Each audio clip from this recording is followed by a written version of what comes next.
One of the biggest reasons you're not growing on Instagram is because your content isn't reaching enough people.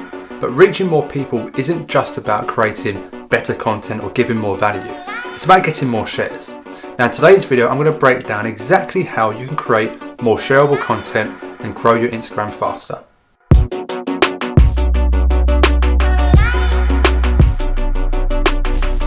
So one big mistake that I've noticed with some very big creators is that they only talk about their success. And success is great. When you talk about your success and you put it into stories, you're going to help motivate people. You're going to help to inspire people. But naturally, it's going to be very difficult for people in your audience to relate to you. Now, why is that? Well, it's because not everyone has success. But what does everyone have? Everyone has failures. So to help people to relate to your content more, talk about your failures. Talk about things you struggled with. Talk about things that you struggle to achieve or failures you've experienced. Don't just talk about the good side of things. Don't just talk about all the successes and the amazing things you've achieved. Talk about what you've struggled with. Because when people relate to your content, they're much more likely to then share it because they have a much higher affinity to what it is you're saying. So don't just share the successes. Share your failures. Show behind the scenes. Show the dark side of what it is you're doing, because there are people out there, the majority of people, going through exactly the same thing. And the more that they can relate to what it is you're saying, the much more likely they're going to share it to their stories, which then means you get more profile visits, more exposure, and ultimately you'll get more growth on your page. Now the next way to create more shareable content is to make your content much more unique. Now creating unique content is painted to be a very difficult thing to do, but believe me, again, it's much more of a science than it is an art. Now the mistake most people make is that they're taking familiar problems and giving them very familiar solutions. For example, if you saw a post that said how to grow on Instagram in 2021, what do you think it's going to say?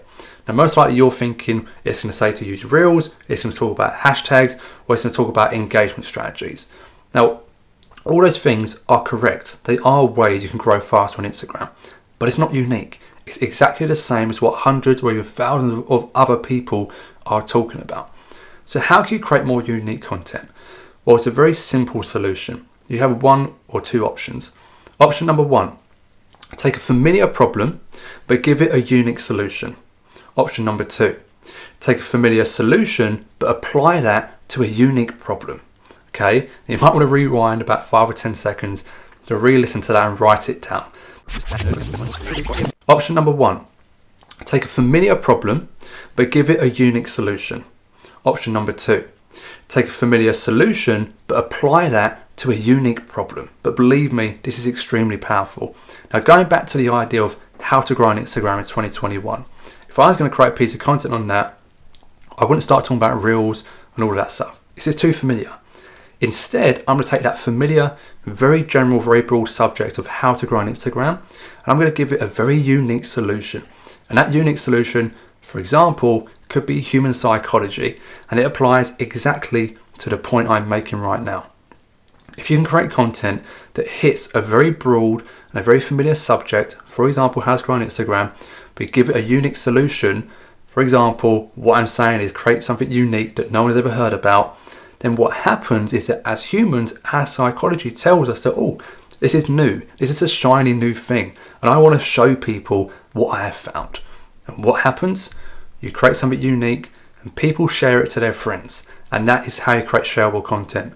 Take a familiar problem and give it a unique solution, and I guarantee you'll get more shares. And the third way to create more shareable content is to implement a punchline. Now, a punchline is used in many different industries. For example, in comedy, when there's a comedian up on stage, he's talking, he's telling a joke, but people don't laugh until he delivers the punchline. Likewise in other industries, for example, like sport. If we're looking at football, for example, when you're playing a game of football, you can't score until you shoot. Okay, you can pass all day, you can pass to wherever you want, but until you actually shoot your shot, you're not going to be able to score. Same with boxing. You can win, but in general, to knock out your opponent, you need to throw a knockout punch. You can't just jab them all the time, because it's not going to do anything. It's the same thing over and over and over again. So you have to apply this concept to your content. For example, if you're creating a carousel, then what I tend to do is, from say slide 1 all the way through to slide 8, I'm building context, I'm using examples, and I'm really building up the story behind what it is I'm trying to say. Then on slide 9, I'll deliver a very powerful quote or a very powerful key takeaway to really drive home that point. Now, why this works? Well, it's because in general, right, people don't remember the details of what it is you're talking about. Okay, coming back to the idea of a comedian, right? When he's telling his joke, no one really remembers the details of the joke. They just remember that punchline. They just remember how it made them feel, right? It made them laugh. It made them feel happy. And that's what they take away with them. And then they go and tell all their friends.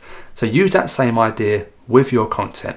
Have a very strong punchline at the end of the content, whether it's the end of a carousel, end of a video, end of a caption, wherever it is. Have a strong punchline that is maybe funny, is controversial or debatable, but just it's there to create some form of emotional reaction. And if you can do that with your content, people will feel something and not only engage more, but be much more likely to share it to their stories and share it to more people. Okay, so now the fourth way to create more shareable content is to create a mindset shift. Now you really have two options with this. You can either shift people's mindset towards something, or you can shift their mindset away from something. In other words, you can strengthen a belief or you can remove a limiting belief. And what's the best way to do that? Now, what people don't realize is that for people to really resonate with your content, for people to want to engage and even want to buy from you, there are a set of beliefs that you have to overcome from that person to allow them to do that. So without removing a belief or strengthening a belief, they will not buy or they will not follow, they will not engage. So you have to overcome that. The question is, well, how do you overcome these limiting beliefs? Or how do you strengthen the beliefs?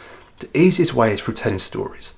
Okay, so no more 5 ways or lists or step-by-step guides. Like, you can still do them. They're I'm doing it right now. It's still a very effective way of creating content. But to overcome a limiting belief, you must tell a story. And that story can't be one-sided. It can't just be a story of success. Like, the very first point I made about relatability, the stories you tell have to show both sides of that story. It has to show your journey from 0 to where it is you are right now. The more you can do that, the more you can help people relate, the more you can tell your stories, then believe me, you'll get more shares, because that idea of facts tell, stories sell. Okay, and they don't just sell in terms of making you money, they sell in terms of getting you engagement and getting you more shares. Which now brings me on to my final point number 5, which is creating controversy with your content. So look, if you've been on Instagram for a while now and you've not had someone disagree with you, like, you're doing something wrong. Okay, I'll put it out. You really are doing something wrong. Your content has to be controversial. Now, controversial does not mean it's offensive. Controversial just means that there are 2 sides to the argument and you are very clearly picking one side of that argument. A bit like whether you want to use an Apple phone, whether you want to use Apple or Android, iOS or Android. It's that kind of debate. Xbox or PlayStation, this sort of thing. So look, you have to be controversial. If you're not, then you're not really creating the real sort of fans and the real community around what it is you're talking about. The more controversial you are, the stronger people feel towards what it is you're saying, but also the stronger people feel against what it is you're saying. But that's not a bad thing. Okay, you want people to really love what it is you're saying. You don't want people to kind of like what you're saying or kind of like what it is you're posting. You want them to love it. But you can't get people to love your content if you can't get people to hate your content. And I'll give you a very perfect example. And look, this guy is an absolute idiot, but I'm just going to use it as a way to explain. You might even know who I'm about to talk about, but Donald Trump. Right? Donald Trump is an idiot, but he is so successful. Why? Because he's so controversial. He picks a side and he just sticks to that side and doesn't budge. Now, you might love him or hate him, but that is exactly the point. That is why he is successful, because he picks a side, he sticks to it, and that controversy creates attention. It also creates people who love him. It also creates people who hate him. And now what's great about people who love and hate what it is you talk about is that both people share the content. Both people share what it is you do.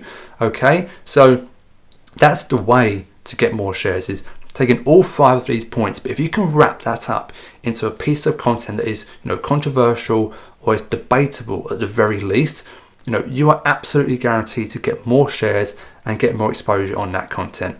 Now, just to be very clear, don't always be controversial. All right, there's no point to be controversial all the time. Use it very limited supply. If you're posting every day, perhaps 1 or 2 times per week. It's all you need to do. But just use it very sparingly and use it carefully and properly. And believe me, you'll get a whole ton more shares than what you normally do. So guys, that's it. That's how you can create some more shareable content for Instagram. And look, if you enjoyed this video, chances are you probably want to know how you can increase your reach and your engagement on Instagram. If so, check out this video here or here, not sure what side it's going to be, one of the sides, but go and check out this video. It's got 4 very easy hacks you can implement right away to see your reach and your engagement shoot up pretty much overnight. Okay guys, other than that, if you enjoyed the video, don't forget to drop a like, drop that thumbs up, but also hit subscribe, and then you can see my next videos when they come out in the following week. Okay guys, thanks so much for watching. I'll see you guys in the next video.